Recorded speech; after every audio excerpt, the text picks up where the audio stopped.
Hello, thank you for joining us on the 7th of May 2020 for Vision Australia's check-in and chat session, Supporting Your Kids at Home. I'd like to begin by acknowledging the traditional owners of the land on which we meet today. I'd also like to pay my respects to elders past, present, and emerging. Now, if you can't stay for today's full session, that's okay because a recording of the webinar can be accessed later via our webpage at visionaustralia.org/check-in and chat. Now, today's webinar on supporting your kids at home, we'll be going through ideas on setting up routines, balancing your time between work, study, and family, accessing learning and entertainment online, and reconnecting as a family. We're expecting a few questions to come today because we know that a lot of parents and kids are in the same position across the country and would love to hear your questions. Send them through to the chat box function. Could be located down the bottom. And if you're using a screen reader, you can access the chat function through keystroke Alt H. We'll do our best to get through as many questions today.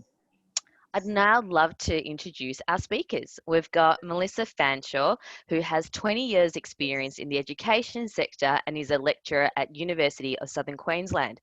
Mel's also a trained teacher for students with vision impairment and is completing her PhD in the field of vision impairment. Melissa's son, Oliver, or Ollie, is legally blind and in year 8 and loves maths, business studies, music, and arts. He's also a top sportsman and has won 5 national level medals in goalball. I'm never going to say that right. Goalball, my tongue twister, swimming, and shot put. Ollie and Melissa, it is so lovely to have you guys on Check In and Chat today. How are you both going? Good, thanks. Good. Thanks for having us. It's such a pleasure to have you both because this is a topic that I think is affecting a lot of people having to all live in one house.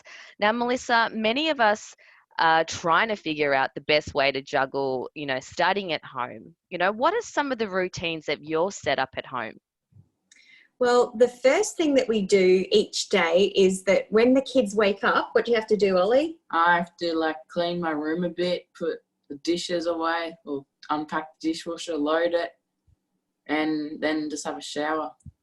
And put new clothes on. Yeah. Nice. That's always a good thing for teenagers. So we get them to do that and then have breakfast and do some sport, some sort of either walking or some exercise before the day starts, and then getting stuck into schoolwork. So that's the first thing that we do to start up our routine. And our school has provided all of the content that the boys have to do at home. So they, are predominantly working online and doing really well with that. And then both my husband and I are working at home as well. So we have a busy family of people learning online. We've set up things as well here, routines, so that the kids kind of know who to come to if they've got a question or something's going on. Usually it's me, and I have a little chart on my door. What does my chart say? There's green, which means you can come in and I'll help you. And then there's orange, which means I'm in a meeting, but if you need, you can come in. And then there's red, which means only come in if it's an emergency. And then there's out of office. Yeah, out of office is when I'm usually playing ping pong or something like that, isn't it? Yeah. Oh, I love that. So we have that set up, and then, Ollie has before, if he has a question, he'll say, he might text me saying, "You're on red. How much longer till I can come in?" So it's been a really good routine to set that up and get the kids used to knowing that there are times that I'm going to be there for them anytime, but other times I am actually trying to do my work as well. What else do we do? I try and get, the boys are usually finished their work by lunchtime. Yeah, some days I have PE, so I just run around, ride my bike or something. So yeah, so it seems like I finished a bit earlier. So they usually do finish around about lunchtime, and I can get a good lot of my work done in that time. So if I can do a lot of my work in that morning session, then I kind of have had to just say, well, you know what, I've worked really hard for all of my career, and if I'm not working as hard right now, or if I have to catch up some later, then I will, because it's really important this time to, you know, spend time with the family and do what we can to support each other. Yeah. And when you were coming up with that routine, did you find, I love the idea that you had that sign, for example, the different stages. Did you guys come up with that routine as a family, or was it kind of a bit of a trial and error? Did you realize, okay, a lot of my time is getting needed to answer these questions, so you went, okay, I'm going to come up with a door set up with a sign? No, I think that I decided to do that right from the beginning, because I wanted the kids to know that I was there for them most of the time, but there were some times that I really couldn't answer them. Like, for instance, if I was in a meeting like this right now, we wouldn't really want my other child running on in, which could possibly happen because we're actually in a different room. But anyway, we'll see. But the other thing is, I think that at the moment, everybody's a little bit more understanding of that as well. So if we were in a meeting and somebody did come in, at the moment, it doesn't have such a consequence. Whereas before, if I was taking a lecture online and one of my kids would have walked in, I could have been embarrassed and all of those sorts of things. But I think I set that up in the beginning because it gave the kids opportunities that they can come and see me and get help whenever they want. But at some times I am busy. Yeah. And I think that's really important, the fact that you are, as a family, being kinder to yourself, that you are a high performer, just in that short bio that I've read, that you've achieved so much, but also realizing, hey, I'm human, and during this period, you know, things are going to change slightly because there's so many other people involved in this scenario.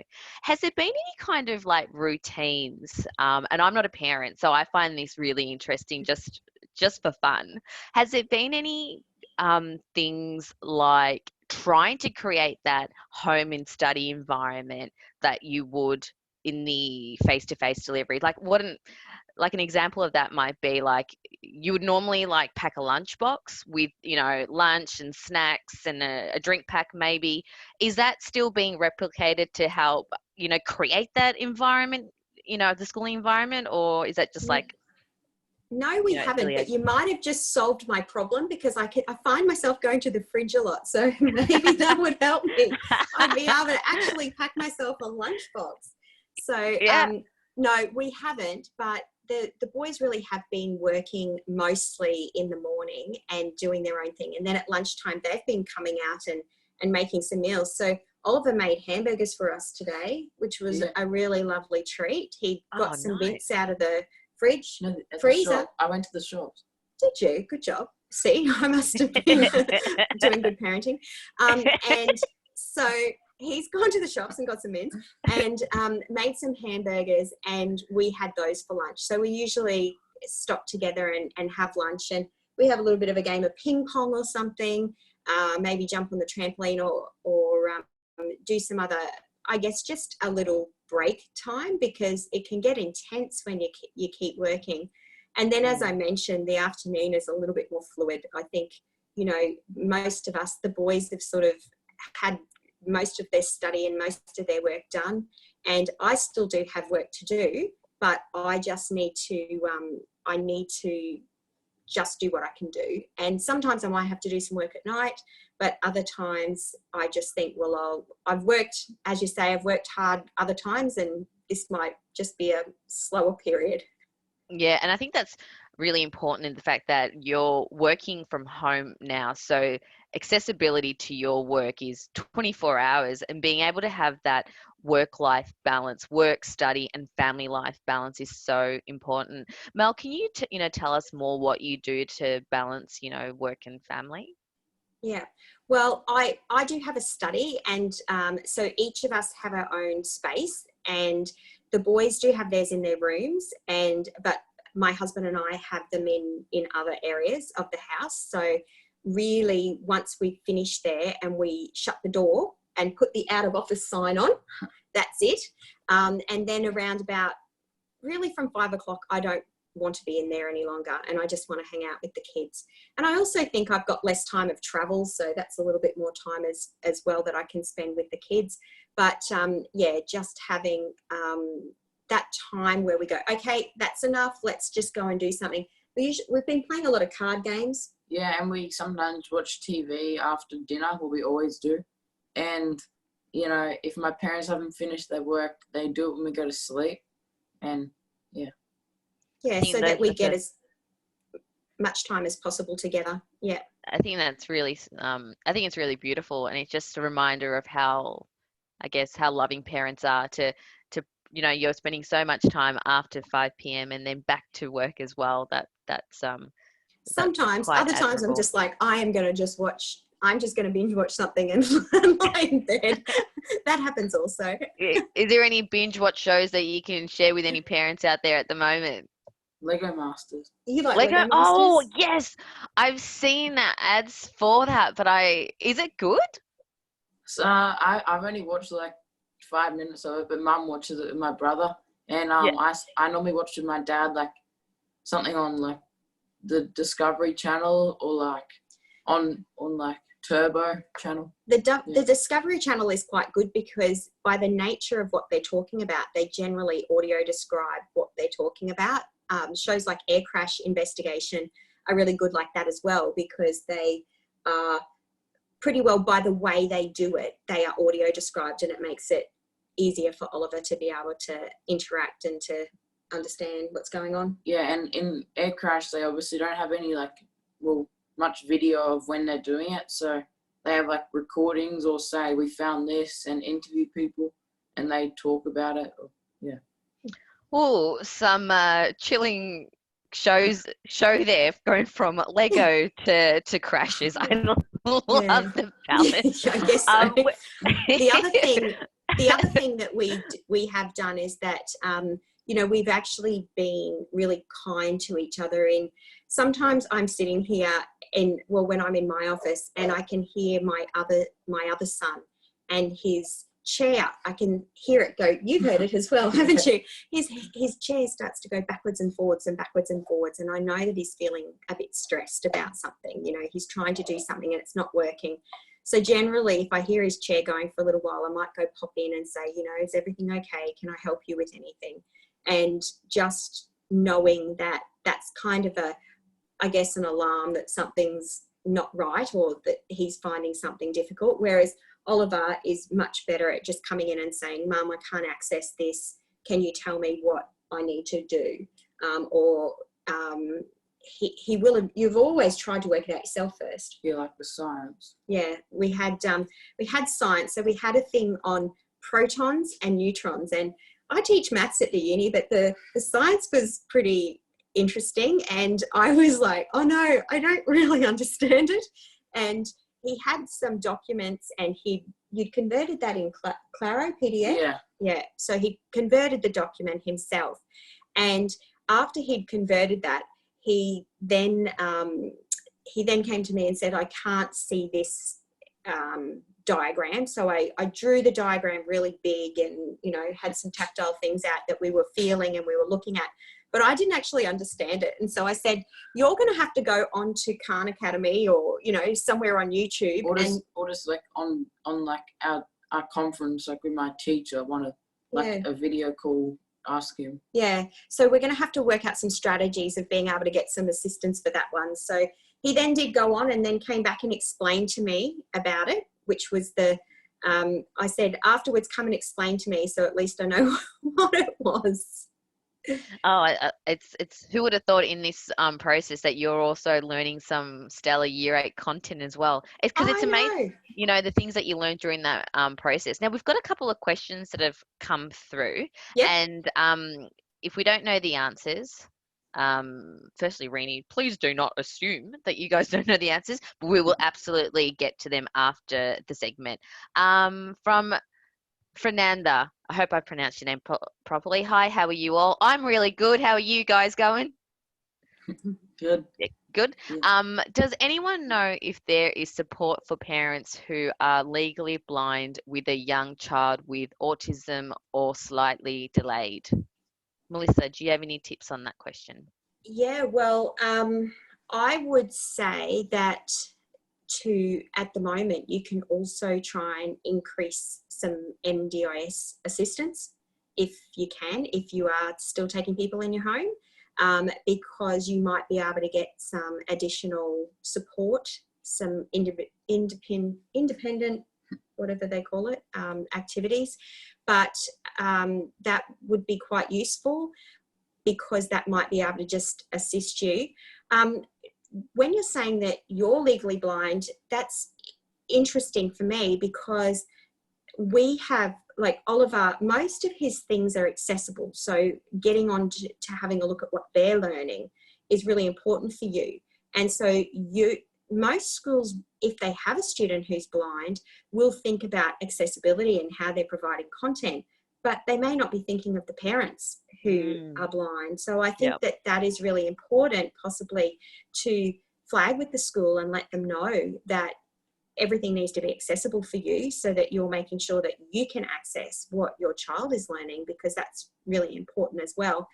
There's a couple of things that we've found that aren't accessible at your school, such as OneNote and EdPerfect and some tactile graphics.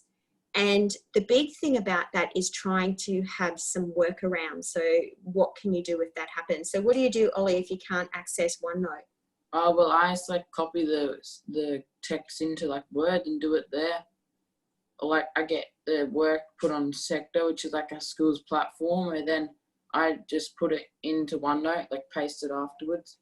And I guess part of that is that, you know, we really want Oliver to be independent. So it would be easy for the teacher just to send it to me and then I could give it to Ollie.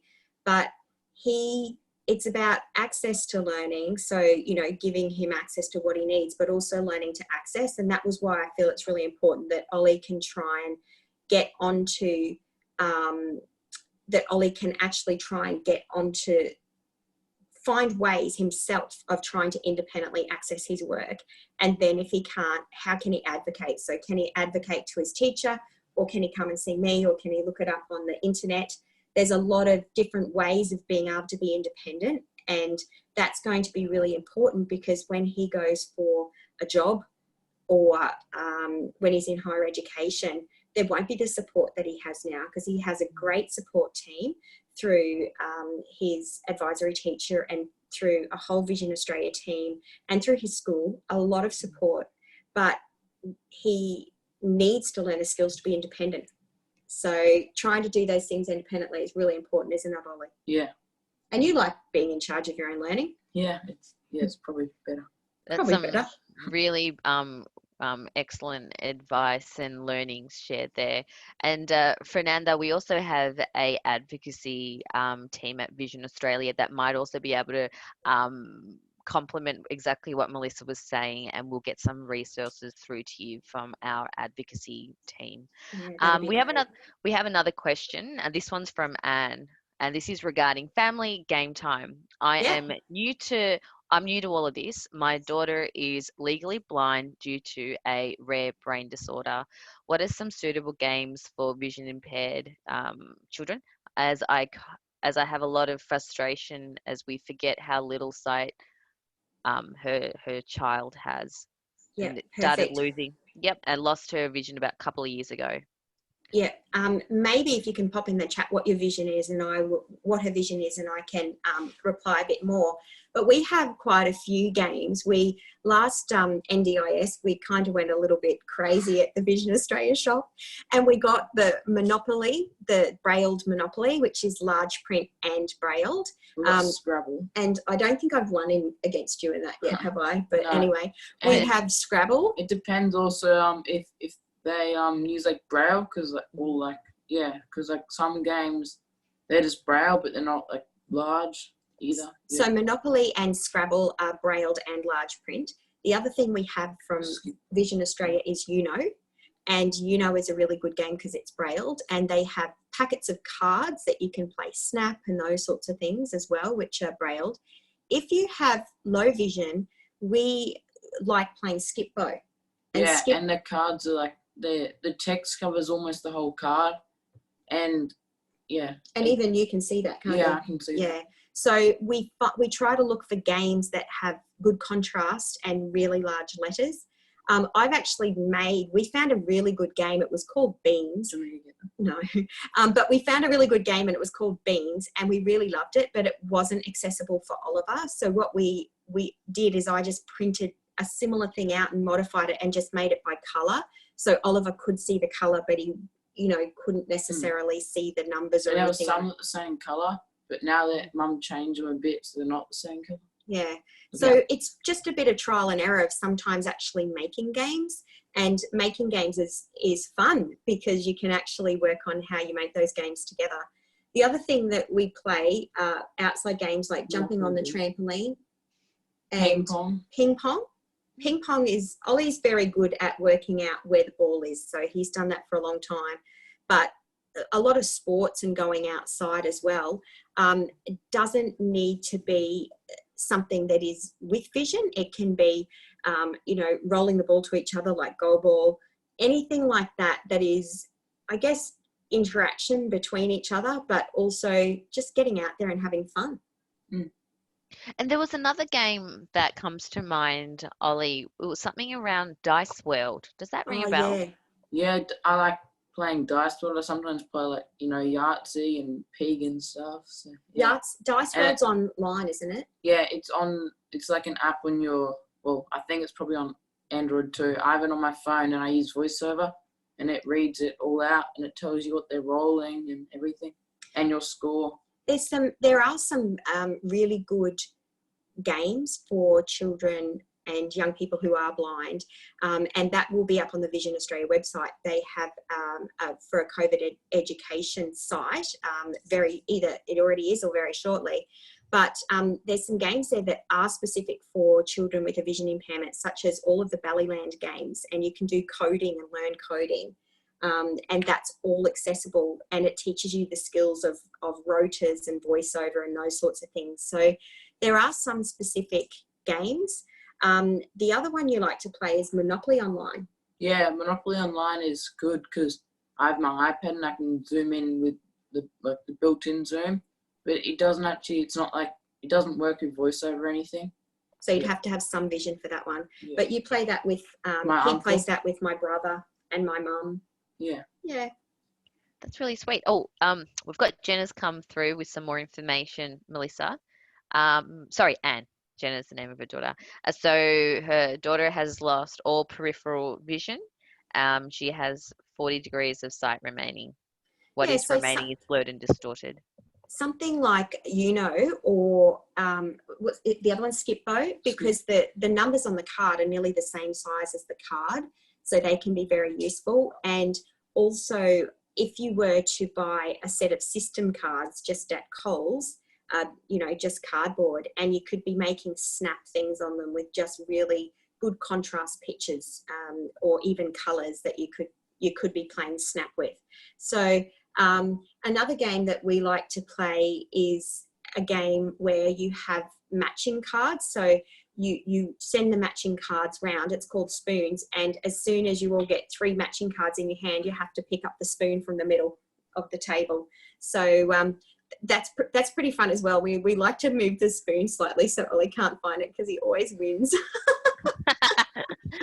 So you're good at winning sports and games. I love that. Bit of an all-rounder, and you enjoy making gourmet lunches with burgers. You're an all-rounder, Ollie. Yeah. And a lot of these games were things that you discovered, or some of them discovered during this time of isolation. Was that like taking that initiative was that like a byproduct of feeling kind of bored, or where did that come from? We always had the games, but I think this has been a really nice time to reconnect as a family. So I think that we found that, as we said, 5 o'clock, switch off, go out and play ping pong, or, a few weeks ago I was swimming in the pool still, but not now. I went for a swim the other day because I fell in. Oh yeah, that was an accident. But anyway, so having a swim or going for a bike ride or going for a walk.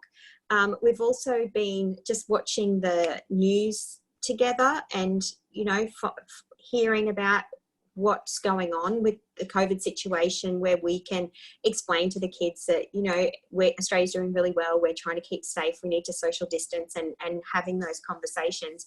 as well as then trying to, play a game or something at night to connect. And yeah, that is different. We don't normally do that. Normally we're busy and, we've had sport and we've had this and we've had that and we've been racing around all afternoon. Yeah, and sometimes we get to go to Coles with my dad and get like some ice cream. We get to take the club sport.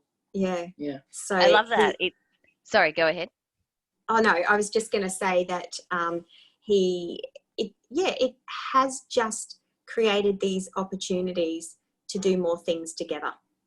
And like what I'm hearing, and I'd love to hear from both of your words, is that you can hear that there has been positives that are coming out of this challenging situation. And so for you, like for both of you, just, a few of those positives, what are they? Ollie? Yeah. Do you want to come back to you? Okay, well, you'll have to think of an original answer. Yeah, something better than mum's, okay? Yeah, well, I really do like the reconnecting as a family. I also like the going slow, because I think that for any parent who has a child with a vision impairment, we are so full of appointments and therapies and, this person's coming and that person's coming. And that just seems to be my entire week. And I have 2 kids on NDIS, so it's kind of like, every day there's something on. And it's almost like that stopped, or that comes to our house, or that's by telehealth. And it's just saved up so much of my time. And I feel that I've now got that time back with my family. And I don't know, I just feel that there has been a really good thing come out of this, because I feel like we all needed to slow down. Well, I feel like I needed to slow down. And I know that is really different for everybody. And I saw something really special on Facebook, which was about how, we're all in a storm and we feel it differently. And for me, it's kind of like the rain on my face is feeling really nice. And for others, it can be really daunting and really, really bad. But I have just found it, lots of opportunities in it, I guess. That's really lovely to hear. What about you, Ollie? Yeah, I kind of just like playing games, because normally I'll be at school, so I don't really get much time. And I also like not having to catch the bus to school, like, as in Yeah. it takes like an hour and a bit of my day. Yeah. Do you do much with your dad at all? Yeah. We have a veggie garden. Oh, yeah. Yeah, you started it right at the beginning. We bought some seeds and we planted those, and now they're at the point where I'm going to have a piece of lettuce tomorrow for lunch. With that burger. Yeah. Nice. With that burger. Yeah. And that's great. And that gives, so something like that veggie garden with your dad, Ollie, have you felt, being able to do something so, I guess something so natural with your dad, to be able to just hang out with him that you might not normally have the chance to do. How does that feel for you? Yeah, it's pretty good. It's why that's kind of like a positive out of all this. Yeah, just being able to come home or be home and do my veggies and be my dog and stuff. Yeah, you love being with your dog. Yeah. Our dog is the happiest person in the whole family. Oh, I can imagine. I don't think his tail has stopped wagging for the last however many weeks, and he's had so many walks, it's not funny, and he is just so happy. He's had he probably does 20 Ks of walking a day. Oh, wow. Normally we only do a 6K loop at night. That's so cute. I actually read in an article somewhere that a pet dog had actually fractured its tail because it was so happy. It was wagging it so much. And so that might be ours. Yeah. So when you say that, that that reminded me of that story. I was going to ask also, like, Ollie, actually to both of you, this goes back to the time when when you're studying, because I think a lot of parents might fall into the role of supporting your child when something does happen. And I'm very curious to know, where does that responsibility lie? And I know that you're quite proactive, Melissa, but is the teachers also, stating, look, if you do have a problem, come to us straight away as a point of call? How do you triage it, I think that's really important, and most schools will set that up, but they'll set it up differently. And Oliver's school very much is, you know, if you have a problem, email us and we'll get back to you. But sometimes you have an email that you can wait for, you know, and other times you want to know the answer now. So I think usually you send off an email, don't you? Yeah, we just ask them in teams, and sometimes other people already have asked. So then we don't have to ask the teacher again. And That's Teams really is all good. accessible. Yeah, it works really well. That's really good. And what is it like, Ollie, for you to be learning online? Are you still able to have that banter with your mates? Able to easily engage with the content, aside from the accessibility, when you have come up with a way to work around that? What's that like? Yeah, I've found it like, yeah, we've been able to like have calls with our mates and stuff from school, and you know, all the work. There's like sometimes some videos and there's some text, and you know, like the other day there was a video about maths, and I didn't realize one of the parts because it was on the screen. Then I asked my mum because I was like, how did I get this wrong? But it was because I missed something on the screen, so then my mum helped me a bit. So I think it's a mixture of everything, but it is that taking responsibility for your learning, and if you're not sure, then you can.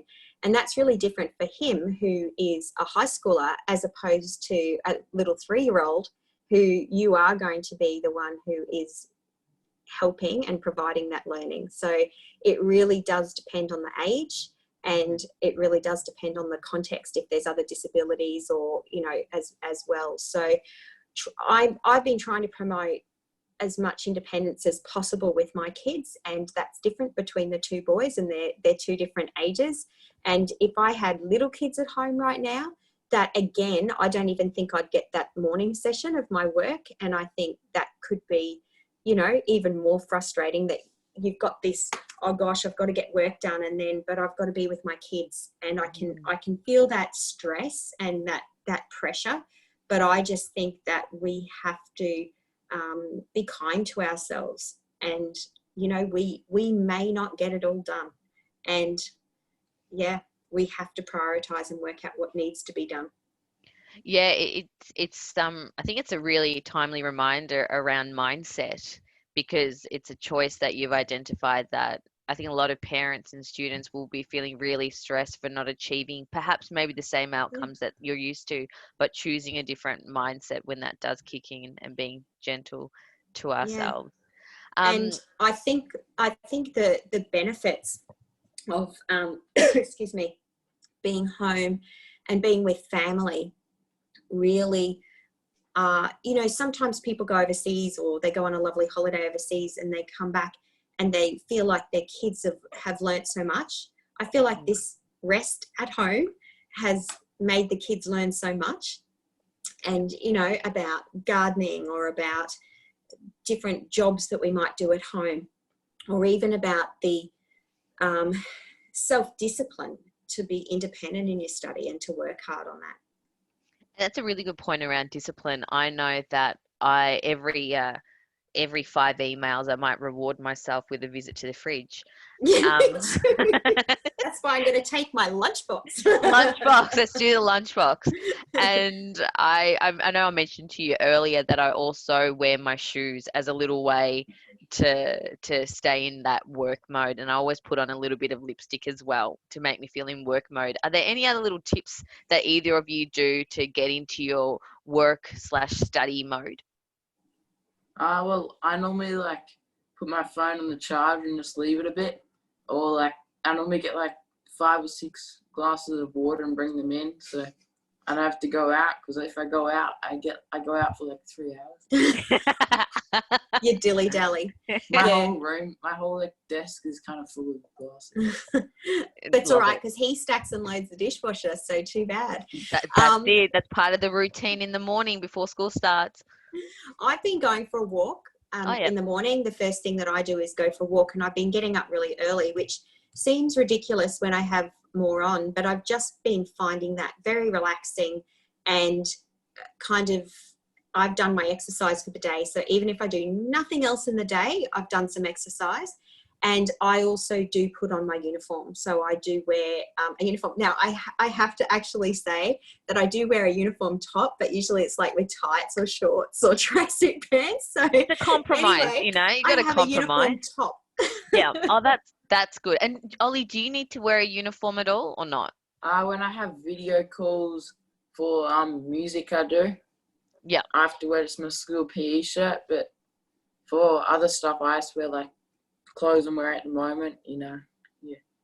Yeah. Nice. We're about to wrap up soon, and I will mention if there's any listeners out there that have any questions, please send them through via our check-in and chat function via the webinar. There's one last question that I love to ask before we do wrap up, and assuming we don't get any other questions.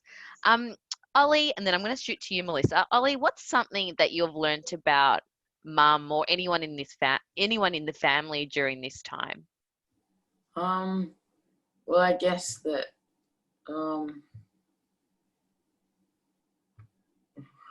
Okay, you know what? I'm going to give you some time to think about it because you're going to have a really cool answer.